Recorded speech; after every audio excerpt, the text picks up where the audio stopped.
Una crisi finanziaria senza precedenti sta sconvolgendo il mondo dell'economia, della finanza, le banche, le imprese, i governi, ma soprattutto la vita di tutti noi. Volete sapere la verità su questa crisi finanziaria? Guardatemi negli occhi e scrutatevi in fondo all'anima. Davvero volete conoscere la verità? Si tratta con ogni probabilità di abbandonare la maggior parte delle certezze su cui avete fondato la vostra vita fino a questo momento, di abbattere pregiudizi e abitudini mentali che vi hanno fatto costruire il mondo in questo modo, ma che costituiscono anche le vostre certezze. Bene, se siete ancora qui, vuol dire che possiamo partire. Già, perché si tratta di fare un viaggio, come tutti i percorsi di conoscenza. E per fare un viaggio occorre avere almeno un biglietto. Ecco, qui ne ho due. Non preoccupatevi per il costo. Entrambe le compagnie sono molto generose e dispongono di mezzi praticamente illimitati, quindi il biglietto è gratuito. Uno dei biglietti ha per destinazione l'inferno e l'altro ha per destinazione il paradiso. Alt, non cominciamo con i pregiudizi. Prima di decidere quale utilizzare, o magari prima di decidere di utilizzare entrambi, vediamo cosa sono l'inferno e il paradiso nell'economia e nella finanza. Le istituzioni finanziarie e i governi, i più accreditati osservatori, attribuiscono questa crisi al default di numerosi prodotti finanziari nell'ambito del sistema dei derivati. In altre parole, qualcuno ha fatto un debito, non l'ha pagato e presumibilmente non lo pagherà in futuro. E il titolo rappresentativo del credito diventa carta straccia. I derivati sono in teoria strumenti a somma zero. Se qualcuno scommette che un certo titolo salirà di prezzo, necessariamente qualcun altro deve aver scommesso o scommetterà che lo stesso titolo scenda di prezzo. Cioè, quello che accade effettivamente poi determina chi ha vinto o perso in questo gioco finanziario. In realtà poi non è affatto così, come scritto più di 10 anni fa in uno dei miei primi libri sull'argomento, andando contro l'opinione generale degli osservatori. E quello che sta accadendo mi dà ragione. Il problema è aggravato dal fatto che il mercato finanziario ha costruito una serie di pacchetti che contengono titoli buoni e titoli non buoni. Ora è sufficiente che uno solo di questi titoli che compongono il pacchetto non venga onorato alla scadenza, che tutto il pacchetto va in default. Occorrerebbe smontare i pacchetti e separare il grano dall'olio, ma questo è praticamente impossibile.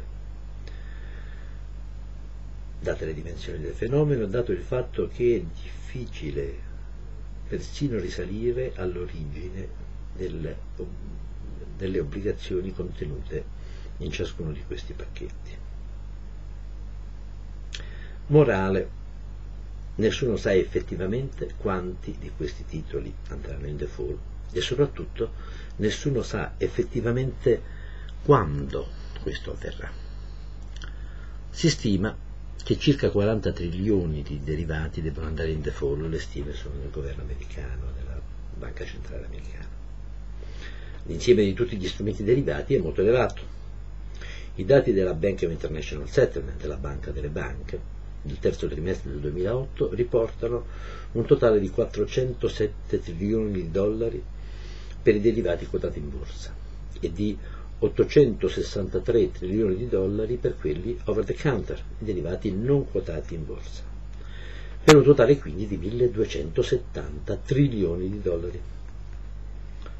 Vi faccio notare che il prodotto interno lordo del mondo, ovvero la somma di tutte le attività fatte da tutti gli abitanti nel mondo del 2008, arriva a malapena a 57 trilioni di dollari. In altri termini, il montante dei derivati è di 22 volte il valore del lavoro di tutti noi nell'anno passato.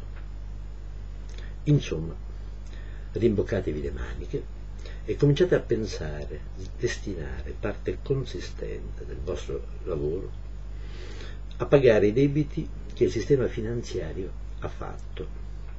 È necessario farlo se volete salvare il loro mondo. Se il default sarà effettivamente secondo le stime di soli 40 trilioni, basterà che tutti gli abitanti della Terra tirino la cinghia solo per un annetto, destinando praticamente tutto quello che hanno prodotto alla copertura di questo debito.